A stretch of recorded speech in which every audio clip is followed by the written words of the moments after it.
বিভিন্ন রকমের প্রলোভন দেখিয়ে এক মহিলার সঙ্গে একাধিকবার সহবাসের অভিযোগ উঠল এক সিভিক ভলেন্টিয়ারের বিরুদ্ধে। আমি যাব বিয়ের প্রতিশ্রুতি দিয়েও বিয়ে না করার অভিযুক্তের বিরুদ্ধে মামলা দায়ের করেছেন নির্যাতিতা গৃহবধূ। ঘটনা মুর্শিদাবাদের ডোমকল থানা এলাকার। অভিযুক্তের নাম আব্দুল সালাম। তিনি ডোমকল থানায় সিভিক ভলেন্টিয়ার হিসেবে কর্মরত। দক্ষিণনগর মামুদপাড়ার বাসিন্দা। গৃহবধূর অভিযোগ, ফোন মারফত আব্দুল সালামের সঙ্গে যোগাযোগের পর তাদের প্রেমের সম্পর্ক গড়ে ওঠে।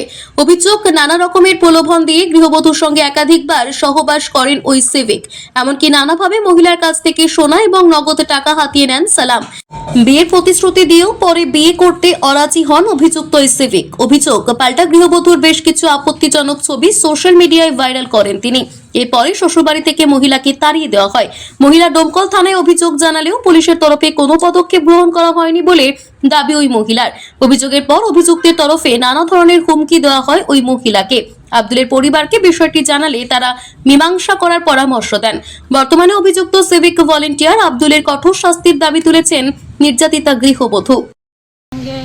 মানে প্রথমে ফোনে আলাপ হওয়ার পরে আমার সঙ্গে কিছুদিন কথা বলতে বলতে আমি প্রথমে রাজি হই না ওর সঙ্গে। ও আমাকে বলে আমি সিভিক, বলে আমাকে অনেক কিছু দিব, মানে প্রলোভন দেখিয়ে আমার সঙ্গে মানে মাঝে মাঝে ফোন করে তারপরে বলতে আমার সঙ্গে একটা মানে শারীরিক সম্পর্ক তৈরি হওয়ার পর আমাকে বিয়ে করার প্রতিশ্রুতি দেয়।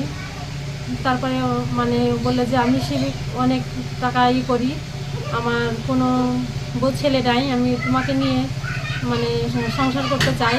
তাই বলে আমার কাছ থেকে কিছু টাকা এবং সোনার মালা, আংটি এবং 90,000 টাকা আমার কাছ থেকে ও নিয়ে নেয়। নেওয়ার পরে তারপরে ও একের পর এক আমার বাড়িতে যাতায়াত করে, সম্পর্ক করে, শারীরিক সম্পর্ক করে, অনেক কিছু লোভ দেখানোর পরেও মানে ও এমন কিছু করে আমার সঙ্গে। তারপরে আমার সঙ্গে এগুলো এখন ও অস্বীকার করছে, কোনো কিছু মানে স্বীকার করতে চাইছে না। তারপরে ও এরকম করতে করতে আমার কিছু খারাপ ছবি, কখন আমার না জানতে আমি ওকে না বলে ও কীভাবে আমার ছবি ও তুলে নেগেটিভ ছবি তুলে নিয়েছে। তুলে নেওয়ার পরে আপনার ছবিগুলোকে আমার ভাইরাল করে দিয়েছে। আমার ছবিগুলোকে আমার ভাইরাল করে দিয়েছে এবং আমার ছবি ভাইরাল করার পরে আমি মৃত্যুর দিকে একবার এগিয়ে যাই। এটা নিয়ে প্রথম ডোমকল থানায় কেস করা হয়েছিল, ওটা চেপে নিয়েছিল না। তারপরে আমি এসডিওপিও স্যারের কাছে যাই, স্যার কেসটা করিয়ে দেয়। এখান থেকে আমি এসপি কোর্টে যাই, ওখান থেকেও অর্ডার হয়।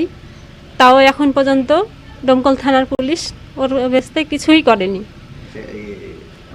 মুর্শিদাবাদ থেকে অর্ক রায়ের রিপোর্ট, টিভি নিউজ 10।